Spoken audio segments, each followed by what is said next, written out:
Bring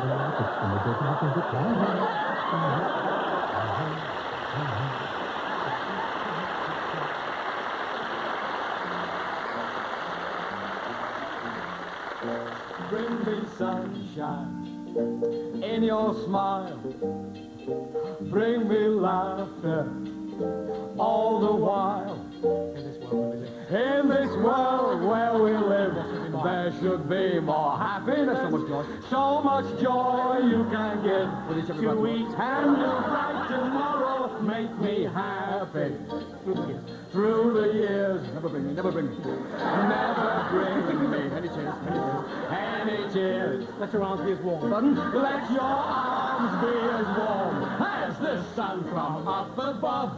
Bring me fun, bring me sunshine, bring me sunshine, bring me love. Tell me, I can't. You'll get any compensation at all. This Thursday night on BBC1, Eddie and Patsy share their secrets of seduction. Time and money is all it takes, Ed. Emergency liposuction. But it's not always necessary to go to such extremes. The best way to seduce a man is, first of all, to be feminine. I think it's a testament to the power of sex that even very powerful men are prepared to risk everything for the sake of a quick affair. Mistress wearing this at night with her makeup on will look absolutely fabulous. You've got to use what you've got. Make a double date Thursday night on BBC1. There are secrets behind closed doors. I love you, Kate Armstrong. I rescued you, I unmended you. Dark truths that can never be spoken. How did I end up here with you? So you have everything and I have nothing. I'm all in need. One day he'll kill you. Sometimes love hurts too much. Kevin Wakely and Stella Gonay star in Trip Trap in 25 minutes. First on BBC1, the day's news and sport with Peter Sissons and Helen Rollison. Rail investigators are still looking for the cause of last night's fatal crash in Staffordshire. One man died and 22 were injured. Rail tracks say there's no evidence of track or signal failure. Big hitting by Sri Lanka, and England are dumped out of cricket's World Cup. And George Burns was mortal after all. He's died at the age of 100.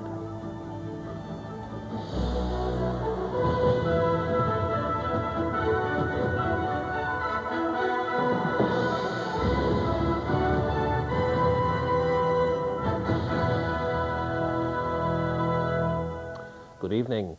Investigators are still trying to establish the cause of last night's rail crash outside Stafford that left one man dead and 20 others injured. Rail tracks say they haven't as yet found any evidence of vandalism or failure of the track or signals. Tonight, about 100 people are being allowed to return to their homes near the scene of the crash after being moved out while carbon dioxide gas was drained from the freight train involved. The crash happened at Rickerscote on the West Coast Line when a mail train crashed into a freight train that had become derailed. It could so easily have been a major disaster, with the tangled wreckage of the two trains strewn over a wide area, coming within a few feet of a nearby house. The owner of the property was away for the weekend. The crash happened shortly after 11 o'clock last night, when a freight train travelling from Scotland to London was derailed close to Stafford Station. Seconds later, a Royal Mail train moving in the opposite direction collided with it head-on.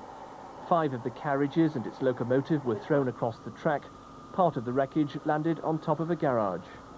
Terrible. The whole house shook. Yeah. But at first we thought a house had a car had hit the side of the house. It's terrible, really. Ruptured tankers of carbon dioxide had to be drained this evening by gas engineers while residents were evacuated. The injured included the driver of the freight train, who's been too shocked to explain what happened. But one sorting worker had this recollection. Pretty scary. We were thrown all about the train, you know. The lights went out, so there was a bit of panic, you know, and couldn't breathe. We don't know what was coming in, but we couldn't breathe. The crash comes at a sensitive time for Railtrack, which was criticised for defects in its safety systems by a Health and Safety Executive report earlier this week. But investigators in Stafford say initial checks show no evidence of track or signal failure or of vandalism. What we've got to do now is to start to go into the large pile of wreckage that we've got behind us here and start dissecting that bit by bit to see if we can establish the precise cause. Railtrack say the cause of the accident will not be known for some considerable time, and the line is expected to remain blocked for several days. Paul Newman, BBC News. Police say they're keeping an open mind about the identity of the bomber whose device exploded in West London last night. No one was hurt, and no group has claimed responsibility for planting the bomb. Anti-terrorist officers have been searching the blast area and painstakingly collecting debris. Damage to nearby walls and windows shows the bomb could have caused serious injuries.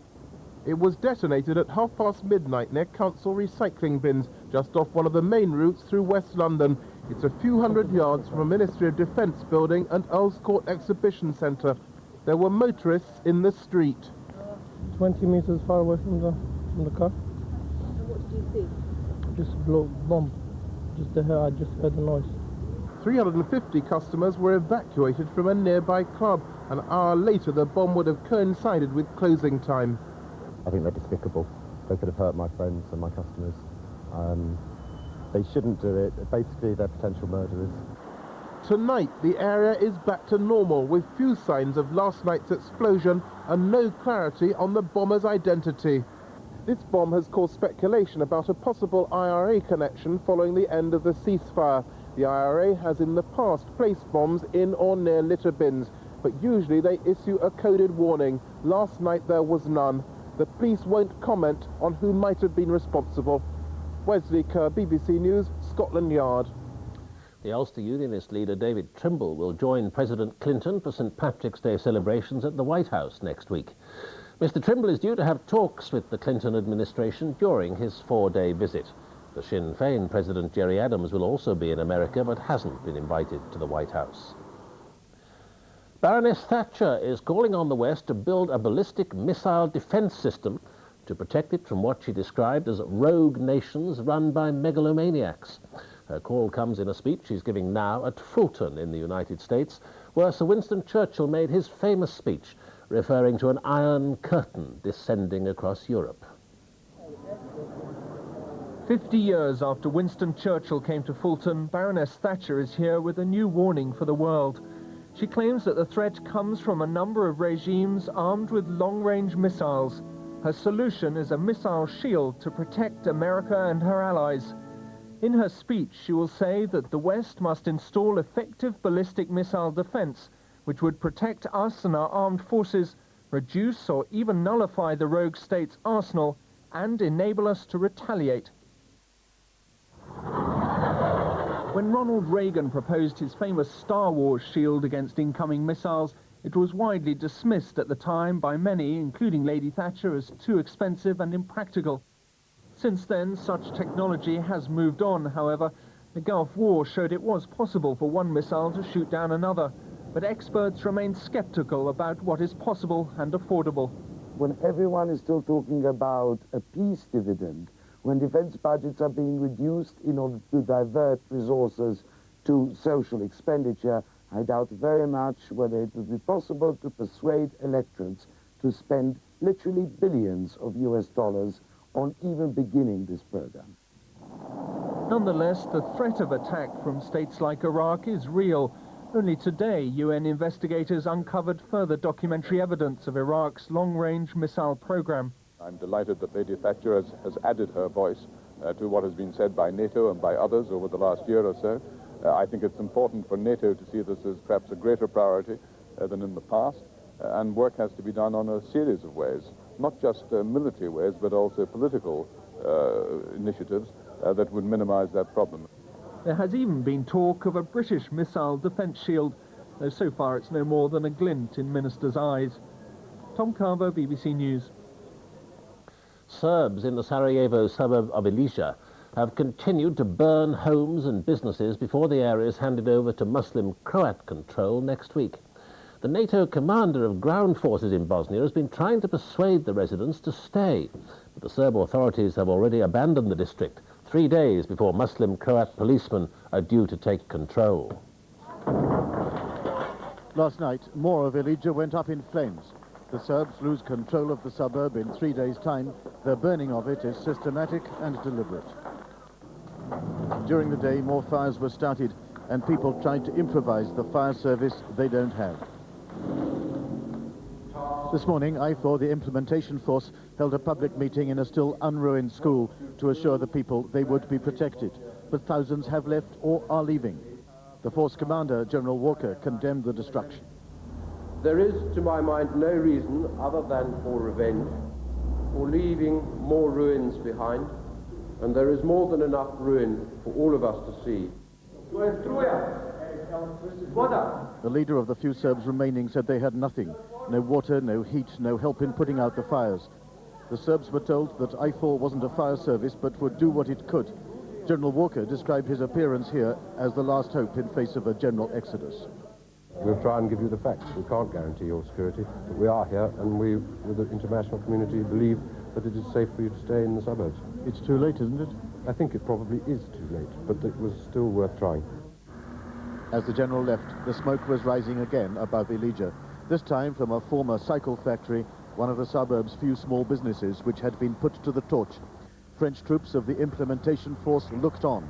They didn't have the mandate or the equipment to intervene. This is more than a suburb going up in flames, it's a dream. The dream of the old multi-ethnic Bosnia. The Bosnian government, when it takes over Ilija, will find itself inheriting a ruin. Martin Bell, BBC News, Ilija, Bosnia. China says it's to stage naval and air force maneuvers close to Taiwan from next Tuesday using live ammunition. It'll also continue the test firing of missiles in the area, which began yesterday. The tests have been widely criticized by Asian and Western countries. Sporadic fighting has continued in the Chechen capital Grozny, where Russian troops have been trying to oust separatist fighters for 4 days. Most of the Chechen rebels appear to have withdrawn, but a few are still holding out in the ruins of the city. In central Grozny, a Chechen sniper's hideout is destroyed by the Russians. Clearing the entire city of fighters will still take some time. And at one major Russian base in the northwest of Grozny, troops are still pinned down, unable even to evacuate their dead and wounded. It was only when a team of journalists offered to help that wounded soldiers could be ferried out to hospital and a dead one to the mortuary. For 3 days, the commander's pleas for his own army colleagues to help had gone unanswered. The streets of Grozny remain virtually deserted. The population stays indoors. These women who've retrieved a dead relative from hospital walk in fear of their lives. Their only protection, a white flag. Civilian casualties are still being delivered to the hospitals. These people aren't fighters. They just had the misfortune to be near where the Russians thought they were fighters. For 3 hours, she says, we were trapped. Every time we put a white flag up, they took another shot at us. It still doesn't look like a city under Russian control. You don't need armor like this to police a normal city. This is Russia's new Afghanistan, a wound that will bleed and bleed, perhaps until some new Russian leader has the courage to admit he just can't win. Angus Roxburgh, BBC News, Chechnya. And now with news of how England went out of the Cricket World Cup and the rest of the sport, Helen Rollason. England's faltering World Cup cricket campaign has come to a complete halt. They've been utterly outplayed by Sri Lanka in the quarter-finals. Sri Lanka will now play India after they beat the holders Pakistan by 39 runs in Bangalore. In Faisalabad, England could only manage 235 for 8 in 50 overs, and Sri Lanka cantered to victory by 5 wickets with more than 9 overs to spare. Long before the end in Faisalabad, the vultures were circling over the last paltry remains of English cricketing pride. Even being rated underdogs against Sri Lanka seemed not to goad their dignity, and despite a decent start from Atherton and Smith, they were consistently second-rate. True, debatable decisions went against them, most notably when the third umpire ruled that Smith had been run out. Quite how he judged that the TV replay proved it beyond doubt was quite beyond England. Thereafter, they lost wickets with depressing regularity against one of world cricket's weakest attacks, their innings getting into the kind of tangle precious few could emulate. Forthright batting from Philip de Freitas prevented complete disaster. His 67 was a career best, but he too eventually fell victim to another dubious decision. And he's giving him out. Late blows from Reeve and Goff took England further past 200 than had once seemed likely, but their final total had a vulnerable look to it. It was more than vulnerable. Satan Jairus-Singh simply mowed it down like a combine harvester in a cornfield. 4 consecutive boundaries off Illingworth were followed by 22 runs off 1 over from De Freitas, as Sri Lanka's 100 came up in only the 12th over. That's on the roof. He'd made 82 from just 44 balls when Russell's lightning glove work removed him, but by then he'd effectively won the match. As many had feared, as soon as the tournament became sudden death, England had gone tamely to the gallows. The inquest will be long, painful, and almost certainly not without victims. Kevin Geary, BBC News. In Bangalore, the quality of India's batting performance proved too much for the defending champions, Pakistan. Batting first, runs flowed easily for India, and despite a steady trickle of wickets, it was clear that Pakistan were missing their injured captain, Wasim Akram. The visiting team also had the home supporters to contend with. At one stage, local tensions threatened to spill over when the Indian batsmen were asked to appeal for calm from the crowd after complaints that objects were being thrown at their opponents. But order was restored and attention could focus once more on a batting display that was to leave Pakistan leading to score 288 to win. The speed with which the openers Anwar and Sohail began the run chase silenced the crowd and brought the target within reach. But when Sohail was bowled for 55, the momentum was lost. Indian celebrations became increasingly exuberant as Pakistan's innings ground to a close. Their successors as world champions will be crowned next weekend. James Pearce, BBC News. Nottingham Forest are through to the quarter-finals of the FA Cup, sponsored by Littlewoods, but only after a penalty shootout at Tottenham. The 5th round replay had ended 1-1 after extra time, but Mark Crosley saved 3 of Tottenham's 4 penalties to secure a quarter-final place. Viewers in England can see highlights of the game in Match of the Day at 10:30. Wimbledon and Chelsea had already reached the 6th round, and Dean Holdsworth's brilliant header a minute after Chelsea scored kept Wimbledon in the cup. In the FA Carling Premiership, Dwight Yorke scored twice for Aston Villa as they beat struggling QPR. A Julian Dix penalty was the second of West Ham's goals as Middlesbrough's problems continue. Paul Williams' late strike gave Coventry a precious point at Everton. So Coventry move up a place. Queen's Park Rangers remain second from bottom. In the Tennent's Scottish Cup quarter-finals, 2 goals from Paul Gascoigne gave Rangers a comfortable win against 3rd Division Caledonian Thistle. And Paul Bernard's late winner put Aberdeen into the semi-finals. St Helens are through to Rugby League Silk Cut Challenge Cup final at Wembley for the first time since 1991. In today's semi-final, they beat Widnes by 24 points to 14. With Wigan out of the way, St Helens carry the burden of being Challenge Cup favourites, and the confident manner in which they took a 5th-minute lead with Anthony Sullivan's try suggested they're relishing the spotlight. But although Widnes are a first and not a Premier Division team these days, they still have an impressive cup pedigree, and when John Devereux scored early in the second half, it cut Saints' lead to just 6 points. It was as close as Widnes were to get, though, and Andy Northey's 75th-minute try finally enabled St Helens to shake off their dogged challenge. They will be back at Wembley next month to play either Bradford or Leeds, who meet in a fortnight. Duncan Jones, BBC News. The Canadian racing driver Jacques Villeneuve has made an immediate impact in Formula 1 by claiming pole position in his first race, the Australian Grand Prix. Villeneuve, who's replaced David Coulthard in the Williams team, overshadowed his teammate Damon Hill by going almost a 1/5 of a second faster.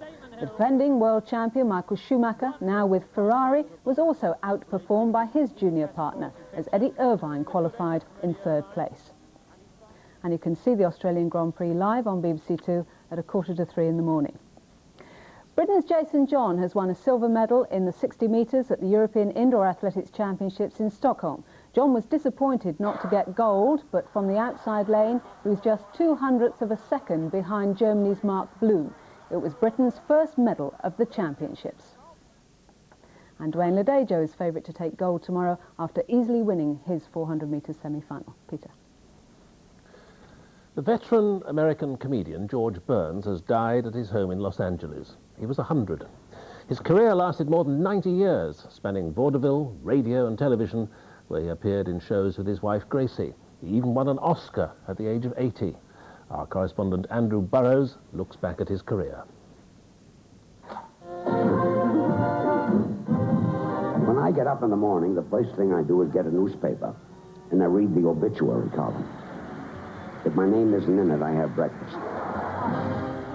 Jokes about his age became George Burns' stock in trade during the final decades of his career. He said he'd simply outlived the competition. And believe me, there isn't a thing I can't do now that I didn't do when I was 18. This gives you an idea how pathetic I was when I was 18. He'd been entertaining in New York's Lower East Side since the age of 7.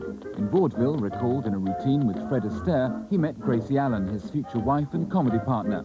In a series of shorts made in 1931, he was the straight guy. What is this? That's pie. Pie? Yes. Well, is pie, is that necessary? No, it's apple. They went on to create one of the great American TV shows. That's my Gracie. That's my razor, too. Much later, he turned to film, winning an Oscar as the aging comedian who fails to rekindle the old rapport with his partner, Walter Matthau. Then why do you come here with your hat in your hand? It's a $35 hat.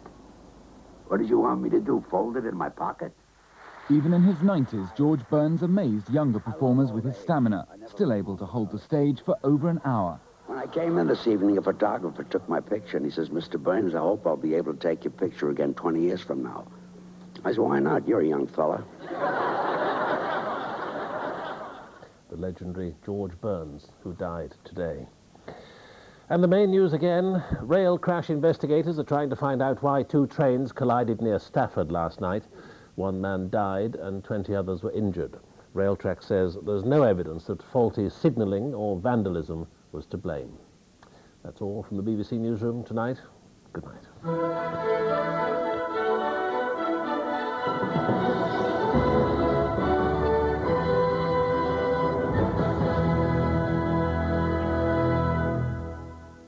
You've seen the headlines, now you can see the trial. The publisher versus Joan Collins in Court TV on BBC 2 in a moment.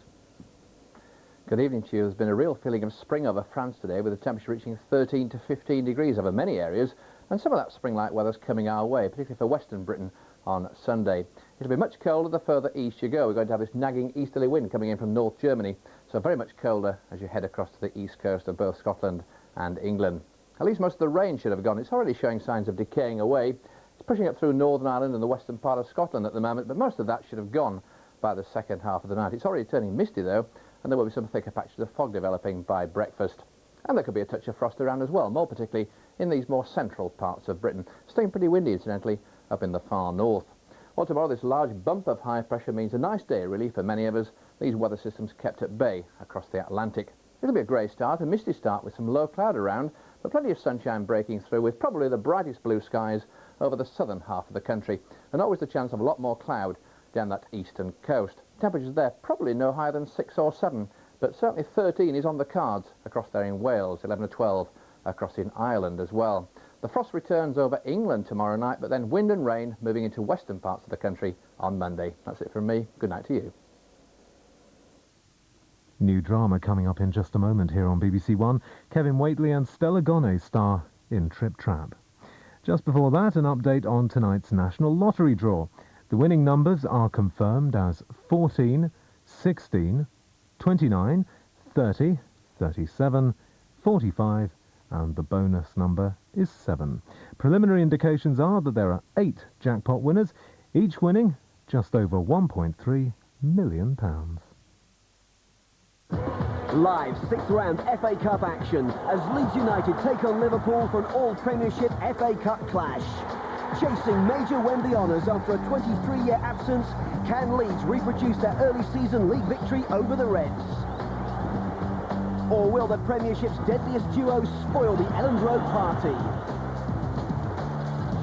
Live and uninterrupted FA Cup action kicks off tomorrow at 10 to 4 on BBC1. The action starts here. On Wednesday, in Silent Witness, There'll be no cover-up in this station. a brutal death in suspicious circumstances. 2 drunks in the same cell, and no one of them's dead. I might have to make my suspicions public. I won't watch my reputation go down the plug hole because you have a problem with the police. I don't have a problem with the police. Personal and professional crisis for Sam Ryan. Silent Witness, Wednesday at 9:30 on BBC1. Terrible secrets behind closed doors now on BBC1 in a powerful and disturbing Screen 1 presentation starring Kevin Whately and Stella Gonnet as a seemingly respectable couple caught in a spiral of domestic violence.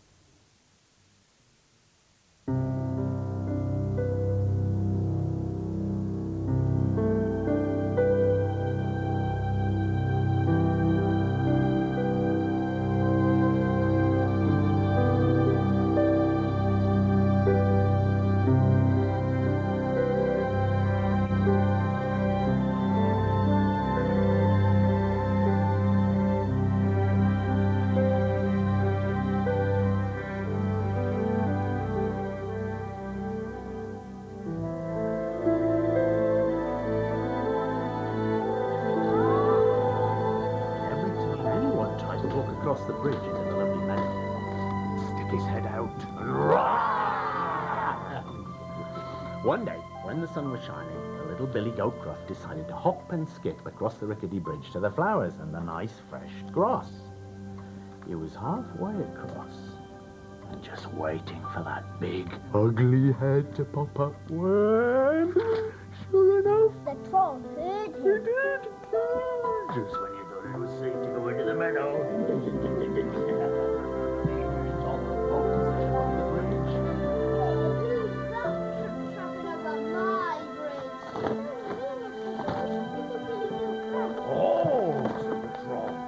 You look like a juicy little morsel. And although it was nearly 10 o'clock, and the troll family had an awfully long journey... They're all right. The little Billy Goat Gruff said... Oh, Mr. Troll, I'm much too small and skinny. My brother will be along in a moment, and he's much fatter than me. So the troll said... Oh, very well. I'll wait for your fat, juicy brother. Off you go. The little goat skipped away, trip-trap, trip-trap, trip-trap, into the lovely flowery meadow.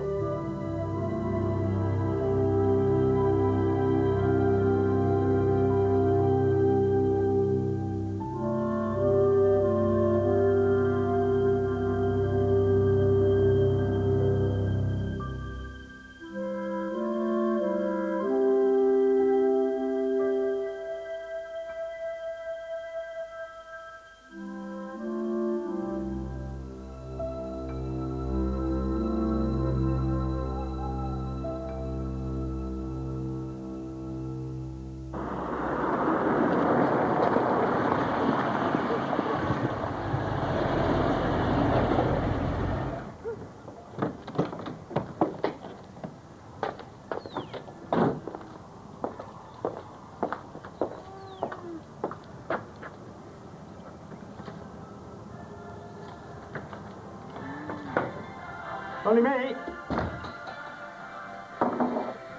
Got halfway to school, thought I'd nip in and see that book exhibition instead.